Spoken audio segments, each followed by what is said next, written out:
Hello class 10th के बच्चों, तो कैसे हो आप लोग बच्चों। तो हम कार्बन एंड इट्स कंपाउंड का नेक्स्ट पार्ट लेके आ गए हैं। पिछले वीडियो में हम लोग ने कार्बोक्सिलिक एसिड के बारे में डिस्कशन किए थे ना बच्चों, बहुत अच्छे से। तो आज के इस वीडियो में हम लोग डिस्कशन करने वाले हैं types of organic reaction. Organic reaction में जितने सारे रिएक्शंस होते हैं वो सारे रिएक्शंस को देखेंगे, जिसमें हमारा combustion reaction, substitution reaction, addition reaction, ये सारा रिएक्शंस आता है। तो बारी बारी से हम सभी के बारे में डिस्कशन करेंगे। तो बच्चों ठीक है। तो बच्चों मेरा नाम है विजेतानंद और आप देख रहे हैं आपका प्यारा सा चैनल एकलव्य वाटिका। तो आइए हम शुरू करते हैं कंबशन रिएक्शन को देखते हैं हम पहले। ठीक है, जैसे ही नाम से प्रतीत हो रहा है कंबशन, तो किसी भी चीज़ का अगर कंबशन हो रहा है बच्चों, तो समझ लीजिए कोई भी चीज़ ऑक्सीजन के प्रेजेंट में जल रही है। कोई भी सब्सटेंस ऑक्सीजन के प्रेजेंट में जल रही है। वैसे भी जानते ही हो ना कि कोई भी चीज़ जलती है तो ऑक्सीजन के प्रेजेंट में ही जलेगी। अगर ऑक्सीजन होगा नहीं तो भाई तो वो चीज़, वो सब्सटेंस जलेगी ही तो नहीं ना। तो किसी भी चीज़ को जलने के लिए बहुत ही सहायक जो चीज़ होता है वो ऑक्सीजन होता है। अगर ऑक्सीजन रहेगा नहीं तो कोई चीज़ जल ही नहीं सकती है। तो कोई भी सब्सटेंस ऑक्सीजन के प्रेजेंट में जल रही है तो समझ लीजिए उसका कंबशन हो रहा है। तो वही बात यहाँ पर बता रहा है बच्चों, क्या है कि the reaction in which substance burn with oxygen gas to form CO2 and water with release of large amount of heat and light energy is called combustion। कहने का मतलब है बच्चों कि वैसे सब्सटेंस या जो जितने भी सब्सटेंस है, कोई भी सब्सटेंस अगर ऑक्सीजन के प्रेजेंट में बर्न हो रहे हैं, जल रहे हैं, और जलने के फलस्वरूप, जलने के बाद जो है हमको कार्बन डाइऑक्साइड एंड वाटर मिल रहा है। जनरली ये जो सब्सटेंस है बच्चों, याद रखिएगा, ये जो सब्सटेंस है यहाँ पर कार्बन एंड इट्स कंपाउंड जो चैप्टर पढ़ रहे हैं, यहाँ पर जो सब्सटेंस दिया है, यहाँ पर ये सब्सटेंस हाइड्रोकार्बन होगा बच्चों। क्या होगा बच्चों, यहाँ पर जो सब्सटेंस की बात की जा रही है वो हाइड्रोकार्बन है। हाइड्रोकार्बन यहाँ पर जलेगा, मेनली हाइड्रोकार्बन की बात कर रही है। तो अगर हाइड्रोकार्बन यहाँ पर जलेगा, ऑक्सीजन के प्रेजेंट में उसका कंबशन होगा, तो वो CO2 और कुछ वाटर वेपर्स ये प्रोड्यूस करते हैं। उसके साथ साथ ये बहुत अत्यधिक मात्रा में हीट एनर्जी और लाइट एनर्जी क्या करते हैं, निकालते हैं। तो यही है हमारा कंबशन रिएक्शन।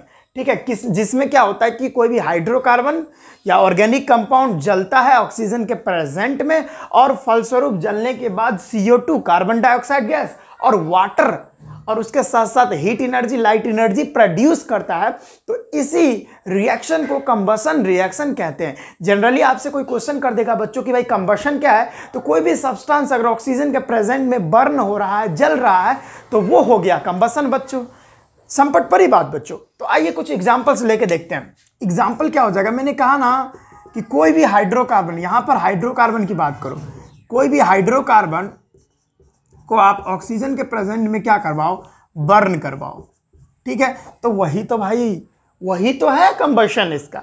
अब हाइड्रोकार्बन ऑक्सीजन के प्रेजेंट में बर्न करेगा तो वो CO2 और उसके साथ साथ कुछ वाटर वेपर्स बनाएगा, और जो कि वाटर वेपर्स जो हमारे एटमॉस्फेयर में चला जाएगा, और हीट एनर्जी निकलेगा, यानी बहुत अत्यधिक मात्रा में हीट एनर्जी और लाइट एनर्जी। समझे, ये सारा चीज निकलता है, लाइट एनर्जी।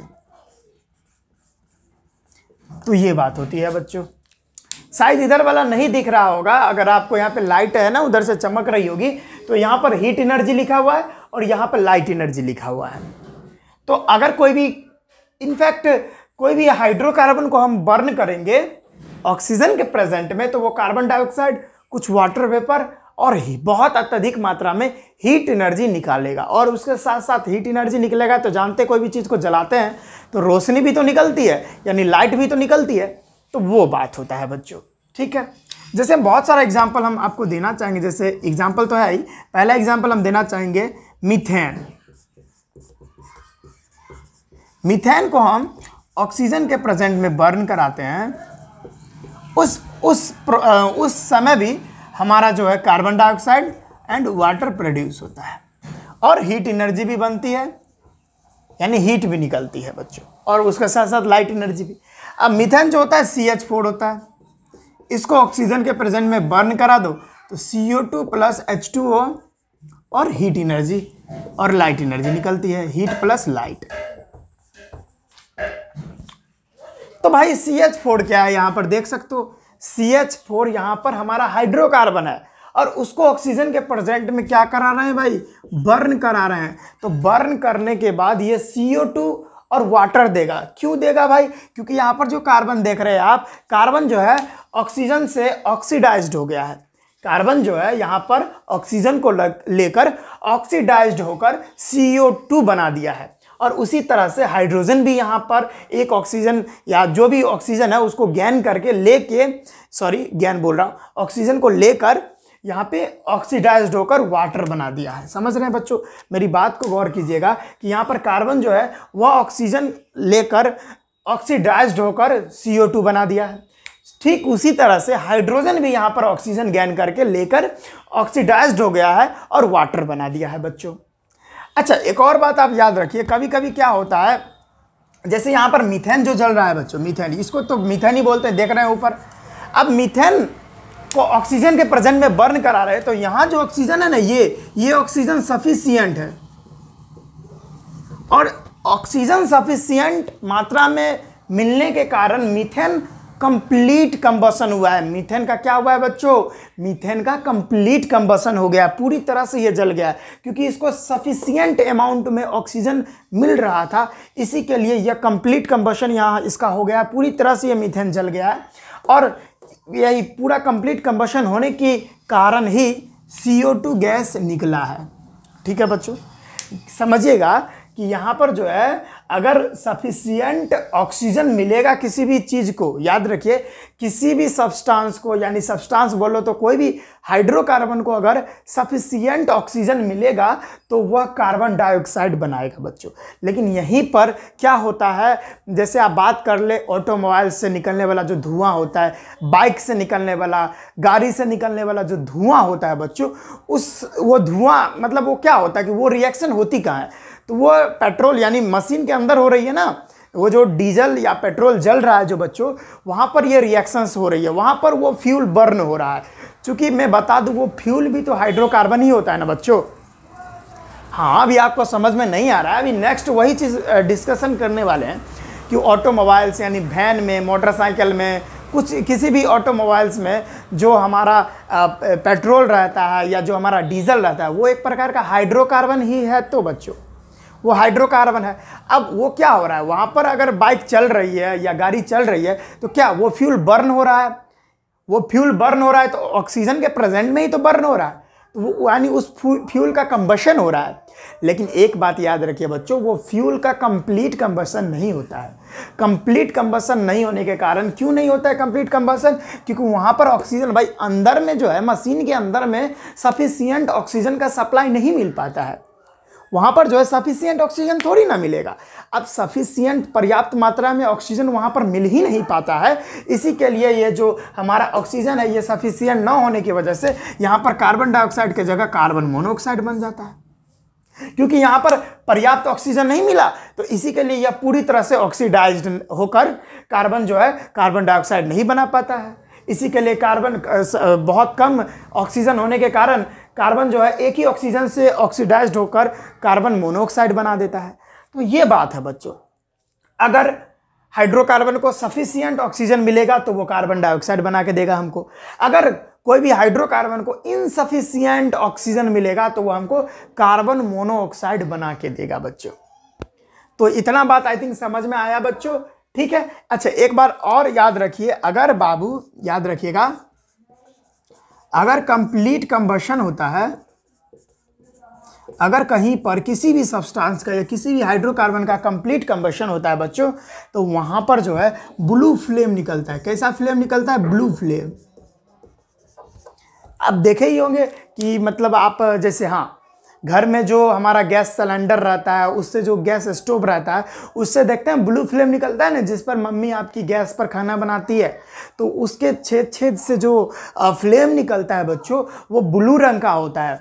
क्यों ब्लू रंग का होता है? तो क्योंकि वहाँ पर जो हमारा फ्यूल जल रहा है, ठीक है, वो भी एक प्रकार का हाइड्रोकार्बन ही है, तो वहाँ पर जो LPG जिसको बोलते हैं, लिक्विफाइड पेट्रोलियम गैस, तो वहाँ पर जो वो फ्यूल जल रहा है, उस फ्यूल का कंप्लीट कंबसन हो रहा है, पूरी तरह से वो कंप्लीट जल रहा है। इसी के लिए वहाँ पर ब्लू फ्लेम निकलता है।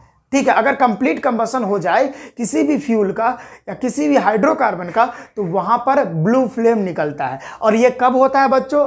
जब उस हमारे फ्यूल को पूरी तरह से यानी सफिशिएंट मात्रा में ऑक्सीजन मिला होगा बच्चों, तभी जाके वो कंप्लीट कंबशन कर पाता है। अगर पूरा तरह से उसको सफिशिएंट ऑक्सीजन नहीं मिलेगा बच्चों तो वो कंप्लीट कंबशन करेगा नहीं और ब्लू फ्लेम हमको निकालेगा ही नहीं। अच्छा, एक बात और याद रखिए, अगर इनकम्प्लीट कंबशन हो जब, तो उस जगह पे किसी भी चीज़ का इनकम्प्लीट कंबशन हो, किसी भी फ्यूल का, किसी भी हाइड्रोकार्बन का इनकम्प्लीट कंबशन हो, तो वहाँ पर वो जो फ्लेम निकलता है वो फ्लेम येलो हो जाता है। कैसा हो जाता है बच्चों? येलो कलर का फ्लेम निकलता है। ज़्यादातर आप देखे होंगे आग आप जलाते होंगे, ठंडाने वाली है आग जलाते होंगे, तो वो कैसा फ्लेम निकलता है? येलो फ्लेम निकलता है। क्यों? क्योंकि वहाँ पर जो ऑक्सीजन का सप्लाई है बाबू, वो अच्छा मात्रा में नहीं है, सफिशिएंट मात्रा में नहीं मिल रहा है। वो जो हमारा ईंधन जल रहा है, हमारा जो लकड़ी जल रहा है, वो भी हाइड्रोकार्बन ही है, मतलब कार्बन का ही कंपाउंड है ना वो। तो वो जो लकड़ी जल रहा है तो उसको सफिशिएंट ऑक्सीजन नहीं मिल रहा है, इसी के लिए वह येलो फ्लेम से जल रहा है। और जैसे हमारा गैस जो हमारी मम्मी लोग जो खाना बनाती है, तो वहाँ पर जो गैस से जो फ्लेम निकलता है वो ब्लू रंग का होता है। क्यों? क्योंकि वहाँ पर सफिशिएंट ऑक्सीजन का सप्लाई होता है। वो जो छेद दिया रहता है ताकि वो ऑक्सीजन का सप्लाई बहुत अच्छे से हो पाए। वो छेद देखे होंगे ना, इस तरह से गैस सिलेंडर में जहाँ पर कोई कढ़ाई रख कर या रख के जिस पर रोटी बनाया जाता है, तो उसके नीचे देखिएगा जिधर से फ्लेम निकलता है उसमें छेद रहता है। छेद इसलिए दिया जाता है ताकि उसके अंदर से ऑक्सीजन का सप्लाई सफिशिएंट मात्रा में हो पाए। इसी के लिए वो जो फ्यूल है उसका कंप्लीट कंबशन हो, और इसी के लिए वहाँ पर ब्लू फ्लेम निकलता है। और पता है, ये जो हमारा ब्लू फ्लेम होता है, ये टेम्परेचर इसका बहुत ज़्यादा हाई होता है। ठीक है, इसका टेम्परेचर बहुत ज़्यादा हाई होता है। लेकिन हमारा जो येलो फ्लेम होता है इसका टेम्परेचर हाई नहीं होता है एज कंपेयर टू हमारा ब्लू फ्लेम। ब्लू फ्लेम जो है उसका टेम्परेचर बहुत हाई होता है और हमारा येलो फ्लेम का टेम्परेचर उतना ज़्यादा हाई नहीं होता। वैसे दोनों फ्लेम आपका हाथ जलाने के लिए पर्याप्त है, लेकिन अगर हम दोनों को कंपेयर कर ले, ब्लू फ्लेम और येलो फ्लेम, तो दोनों में से गर्म ब्लू फ्लेम होता है बच्चों। इसी के लिए देखे होंगे ना कि अगर आपकी मम्मी जो है अगर जलावन से, लकड़ी से अगर खाना बनाती है तो वो थोड़ा टाइम ले लेता है बनने में, लेकिन वही अगर गैस पर खाना बनता है तो वहाँ पर जल्दी हो जाता है। तो यही कारण है, यही दोनों।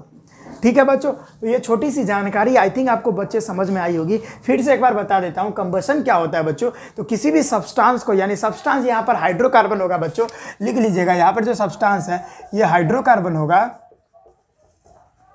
यहाँ पर जो सब्सटेंस है ये हाइड्रोकार्बन होगा।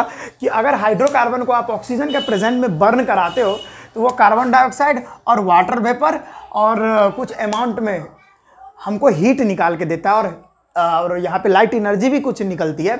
तो इसी रिएक्शन को, जिसमें हमारा कार्बन डाइऑक्साइड निकले और वाटर वेपर निकले, हीट एनर्जी निकले, लाइट एनर्जी निकले, कब? जब हम कोई हाइड्रोकार्बन को ऑक्सीजन के प्रेजेंट में बर्न कराते हैं तो ये सारा चीज़ रिलीज होता है। तो इसी रिएक्शन को हम कंबशन रिएक्शन कहते हैं बच्चों।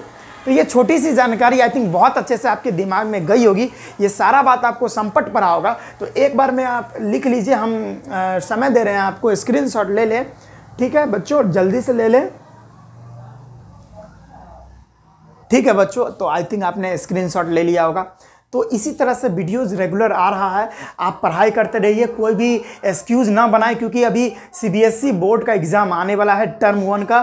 ठीक है, तो अगर कोई भी चीज़ अगर आपको समझ में नहीं आता है तो कमेंट बॉक्स में आप ही के लिए छोड़ा हूँ, वैसे मैं थोड़ी ना छोड़ा हूँ, यूट्यूब छोड़ा है। तो कमेंट बॉक्स आप ही के लिए होता है, वहाँ पर जाके कमेंट करें। किसी भी तरह की कोई दिक्कत होगी तो आप वहाँ पे बताइएगा, तो हम उसका जो है सॉल्यूशन नेक्स्ट वीडियो में वहाँ पे कर देंगे। ठीक है बच्चों, तो हम मिलते हैं नेक्स्ट वीडियो में। पढ़ाई करते रहिएगा। All the very best.